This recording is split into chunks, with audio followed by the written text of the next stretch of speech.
Jahangirnagar campus থেকে যুক্ত হচ্ছেন জুনায়েদ আল হাবিব ও ফাহিম ইউসুফ। প্রথমে যাচ্ছি জুনায়েদের কাছে। জুনায়েদ, জাকসু নির্বাচনের ফলাফল আসতে আর কত সময় লাগতে পারে, এ নিয়ে কি তথ্য আছে আপনার কাছে? জানাবেন আমাদের।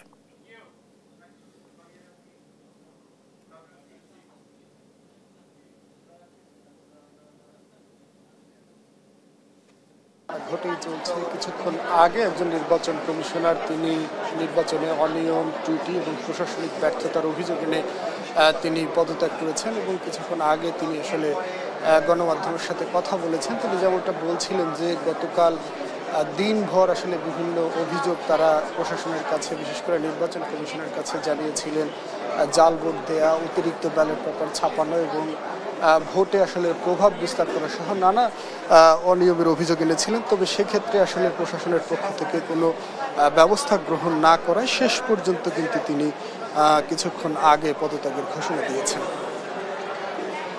এছাড়া আসলে আজকে যদি বলা যায়, ভোট গণনা শুরু হয়েছিল গত রাত 10টা থেকে। এরই মধ্যে প্রায় 24 ঘন্টার সময় কিন্তু পেরিয়ে যাচ্ছে। এখন পর্যন্ত ফলাফলের কোনো নিশ্চিত সময়, সুনির্দিষ্ট সময় কিন্তু নির্বাচন কমিশনের পক্ষ থেকে জানাতে পারেনি। তবে সন্ধ্যার পরে প্রধান নির্বাচন কমিশনার তিনি আসলে গণমাধ্যমের সাথে কথা বলেছেন। তিনি বলছেন আসলে শিক্ষার্থীদের দাবির প্রেক্ষিতেই মূলত তারা ডিজিটাল পদ্ধতি থেকে অ্যানালগ পদ্ধতিতে ভোট গণনার বিষয়ে সিদ্ধান্ত গ্রহণ করেছিলেন, আর যার ফলেই মূলত এই দীর্ঘসূত্রিতা বলে তিনি আসলে বলছেন।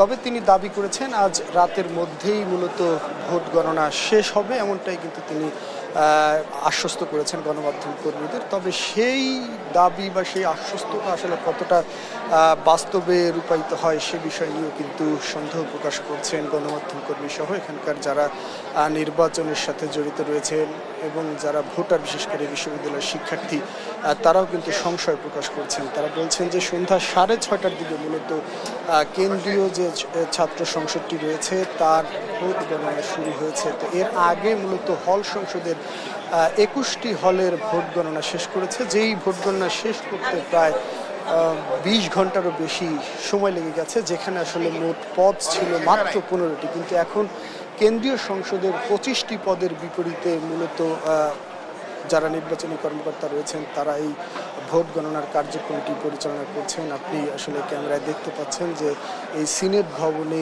বিভিন্ন টেবিলে, বিশেষ করে আমরা যতটুকু জানতে পেরেছি 7টি গ্রুপে বিভক্ত হয়ে কিন্তু তারা এই ফলাফলটি গণনা করছেন। তবে আসলে শেষ হতে কত সময় লাগবে এটি এখনও সুনির্দিষ্টভাবে বলা সম্ভব হচ্ছে না। তবে ধারণা করা হচ্ছে আগামীকাল হয়তো সকাল পেরিয়ে দুপুর নাগাদও চলে যেতে পারে এই ফলাফল ঘোষণা করতে, এমনটাও কিন্তু ধারণা করা হচ্ছে। তো এছাড়া আসলে নির্বাচন নিয়ে অভিযোগ, পাল্টা অভিযোগের বিষয়ে গতকাল থেকেই মূলত আপনাদেরকে জানিয়ে দিয়েছিলাম। আজও কিন্তু একই অবস্থা তৈরি হয়েছে। এখানে সন্ধ্যার আগে আমরা দেখেছি কয়েকটি প্যানেলের পক্ষ থেকে বেশ কিছু অভিযোগ আনা হয়েছে এবং তারা নির্বাচন নিয়ে ষড়যন্ত্রের কথাও কিন্তু বলছেন। অনেকেই আসলে আলটিমেটাম দিয়েছেন যে আজকে রাতের মধ্যে অবশ্যই ফলাফল ঘোষণা করতে হবে। তো সেক্ষেত্রে আসলে দেখা যাক নির্বাচন কমিশন এবং নির্বাচনী কর্মকর্তা তারা আসলে ভোট গণনা কখন নাগাদ শেষ করতে পারেন। যখনই আসলে ভোট গণনা শেষ হবে বা চূড়ান্ত ফলাফলের জন্য নির্বাচন কমিশন সিদ্ধান্ত নেবে, তখন আমরা আপনাদেরকে আসলে জানিয়ে দিতে পারবো যে চূড়ান্ত ফলাফলে কারা বিজয়ী হচ্ছেন, কারা হচ্ছেন আগামী 1 বছরের জন্য জাহাঙ্গীরনগর বিশ্ববিদ্যালয়ের কেন্দ্রীয় ছাত্র সংসদের কর্ণধার বা নেতৃত্বে আসছে। তো এই ছিল এখন পর্যন্ত সিনেট ভবন থেকে আমার কাছে সবশেষ খবর। এই মুহূর্তে সিনেট ভবনের বাইরে রয়েছেন আমাদের আরেক সহকর্মী ফাহিম। আমরা এখন তার কাছে আসলে জানতে চাইব যে নির্বাচন কমিশনার পদত্যাগ করেছেন, তিনি কিছুক্ষণ আগে গণমাধ্যমের সাথে কথা বলেছেন, সেখানে আসলে মূলত রয়েছেন আমাদের সহকর্মী ফাহিম, তিনি ওই ঘটনাটি কভার করেছেন। তো সে বিষয়ে বিস্তারিত জানতে এখন চলে যাচ্ছি ফাহিমের কাছে। ফাহিম।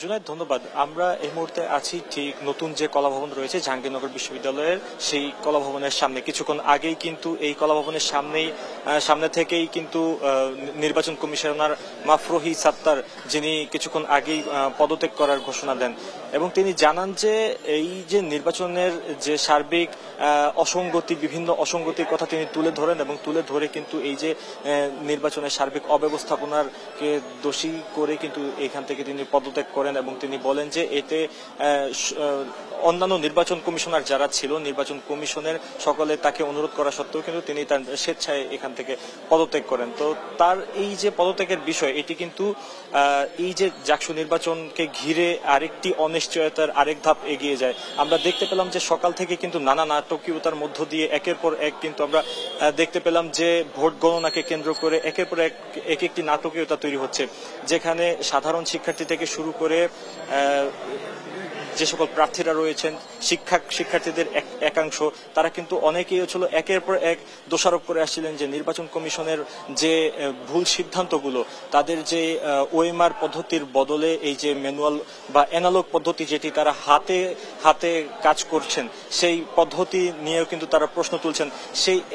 এই মুহূর্তে এসে যেখানে প্রায় 21টি হলের ভোট গণনা কিন্তু ইতিমধ্যে শেষ হয়েছে, এখন যে কেন্দ্রীয় ছাত্র সংসদ সেটির গণনা চলমান রয়েছে, ঠিক এই মুহূর্তে এসে একজন নির্বাচন কমিশনারের পদত্যাগ, এটিকে অনেকেই কিন্তু একটি আশঙ্কা হিসেবে দেখছেন যে ভোট গণনার ক্ষেত্রেও এর একটি প্রভাব পড়তে পারেন, এমনটিও অনেকে জানাচ্ছিলেন।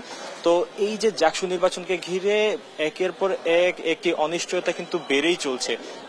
এছাড়া আমি যদি বলে রাখি যে মধ্যরাত অথবা সকাল নাগাদ এই নির্বাচনের যে মূল ফলাফল সেটি প্রকাশ করার এক ধরনের কথা জানান কিন্তু নির্বাচনে কমিশনের সংশ্লিষ্ট যারা রয়েছেন তারা।